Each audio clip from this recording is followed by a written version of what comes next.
Hi Jack. Hi Sheila, how you okay? Not bad, thanks. You said after the game at the weekend it was the angriest you'd been with the players. How do you feel about it now, and what was the reaction from the players to that? Yeah, I mean, I think the players understood at the time and then in the aftermath of that it wasn't directed at the level of performance or any real aspects of performance. It was more frustration that they didn't get the rewards for the level of performance they put in. And my job is to serve them and make sure they get the best out of their abilities all the time. And so it was immensely frustrating because we played really, really well at the weekend, and not to win the game at the time was sore. But as I said, I think when you take a step back and you reflect, as I said, there was some really, really good things about our performance. Is it a sign perhaps of how far you've come as a team, that kind of performance and result can make you really angry?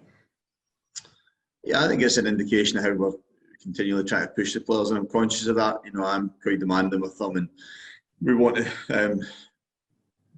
be the best we can be constantly, and you have to have that. I think you have to have those demands upon each other and yourself, and I feel as if we've made good progress in terms of the group and their mentality that way. So, as I said, it was more a day of frustration because the performance level was excellent, and if they can replicate that type of performance again over these Christmas and New Year game, then they'll collect a lot of points.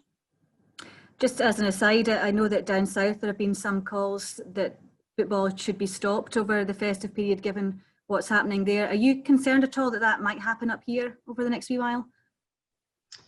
No, I mean, I try not to think too much about it because I think I think that it's been very difficult to predict what lies ahead within the next 7 days, 14 days in recent times. I think we've went from a range of emotions to believing we're in a good place to know it's a good place. So all we can do is to continue to work within the guidelines that are applied to football, which are a lot.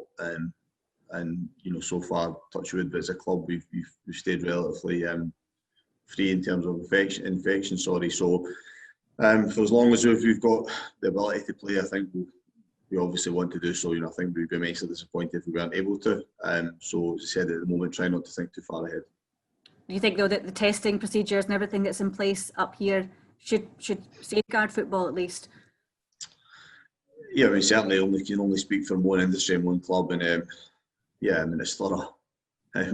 We've been through a lot of testing continuously from June now till now, and we've satisfied the safety element of that, and then the other protocols we have to adhere to within our training ground on a daily basis. And then we attend matches and take part in matches. So I don't think that we can do an awful lot more. As I said, if there's external factors that would deem it, people think it's not safe for us to continue, then it's different. But certainly for the moment, as a profession, I think we're doing everything appropriately. Thanks. Thanks, Sheila. Can I just first of all get a squad update or just an injury update? Is there any ins or outs? No, just exactly as we were at the weekend. So Stevie Mallon's still not recovered from his knee injury. Jamie Murphy still remain out. Scott Allen's still out. Sean Mackey still not fit enough now to return. So we'll be pretty much as we were squad-wise at the weekend. Obviously, Kyle got the goal against United. Can I just get your thoughts on how he's progressing? Obviously, I don't think he's played a full 90 minutes since injuring his knee last year. I mean, or the beginning of this year. Sorry. I mean, how's he along in that regard?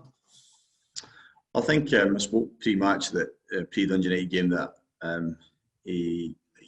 think he was in a better place physically and psychologically than he was perhaps when he even came into the club. Did another, because of the slight hamstring injury, had some more work behind him, and then I think feeling at home and amongst his teammates and staff and in new surroundings, because he'd only known one club prior to that. So I think he was in an all-round better place going into the game at the weekend, and I was delighted with him. In fairness, he may have physically been able to last longer than he did in the game. I just think it was just trying to manage him through this period because we want him to be available for each game. So he's making really good progress. I think his performance level has gone up in the games he's played. I think he was good at the weekend. His contribution obviously was obvious with the goal, but I think his all-round play was good. In terms of that psychological aspect you're talking about, is that important when you come up against a former team? I mean, I suppose there are. You want to go out there, you want to put on a show and against your old team. Is that something that comes into it for this week's game? I think each individual player has a different outlook on it. You get certain from own experiences. You get some who Don't think too much about it. There's some that will feel it brings an added edge to their game. The reality is that in the modern football world it will happen probably fairly often through your playing career, such as the transient nature of it. But I think for Kyle, undoubtedly, it will probably have a little bit of added significance because he spent so long at St Mirren. It's the first time he's come up against them. But I don't think it'll be a determining factor in terms of his motivation to win the game. I think he showed it Saturday his desire to be a big player for us. What is his potential? I mean, he's obviously been capped for the 21s before. I mean, he's got the ability to go, and replicate that with the full squad. Well, he's somebody that obviously because I gave him his debut and I played him regularly as a young player, I've always had a lot of faith in his abilities. I think he knows that, which is encouraging for him. So when he's made this move, he knows how much faith I have in him, and I do think he has growth in him yet as well. So I think he's got improvement in him. I think he's got a lot to still achieve in his career, and he's got the ability to do so as well. So that's a good thing. We would like him to achieve all that while he's a Hibs player, and it go hand in hand with him making us a consistently successful team. Thank you. Jack, obviously St Mirren probably the form team in the country just now, but I'm assuming you want to put a stop to your old team's run of form just now. Yeah, I think that the recent form has been very, very good. I think Jim has done a very good job in his time at the club. He's somebody obviously that I know well, and I'm delighted that he's had that upturn and the consistency of the performance and results. So we understand the challenge it faces us, but our form, I think 4 defeats in 24 games this season is pretty good going. It's pretty good going for a Hibs team, pretty good going for any team. So, and we feel as if our performance level at the moment is good as well.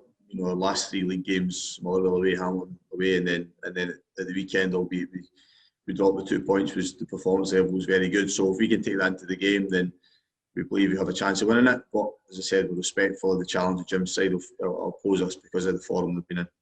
What is the sort of key to have that consistency for a team outside of Glasgow? Because I think you, St Mirren and St Johnstone have all went on pretty lengthy unbeaten runs this season. I think a combination of factors all the time. I think you need to have individual players in good form. There's got to be that collective buy-in. I think as weeks go past and you start to build a winning run, momentum can gather and confidence grows, and then you need a little bit of luck along the way. It sounds very simple to say it, but you do. You need little bits of fate to fall on your side and throughout that run. But if they do, then you can find yourself starting to put together a fairly lengthy sequence of being unbeaten or winning games, and obviously that's what Jim's team side have done at the moment. Just in terms, obviously, it's the start. I think it's 4 games in 14 days or something like that. You're happy to sort of have 3 of them at home, and the one that is away isn't too far down the road. Yeah, I mean, from a travelling aspect, we're quite fortunate. The games that we have, we don't have any lengthy journeys in them. As you mentioned, having 3 of the games at home is obviously helpful as well. So I think like all the clubs, I'm sure all the managers and coaches you speak to over the course of today will say that is a demanding schedule for everybody. But it's something we're well used to as well. So yeah, I'm looking forward to enjoy this period, enjoy the frequency of the games, and look forward to the challenges each of them pose.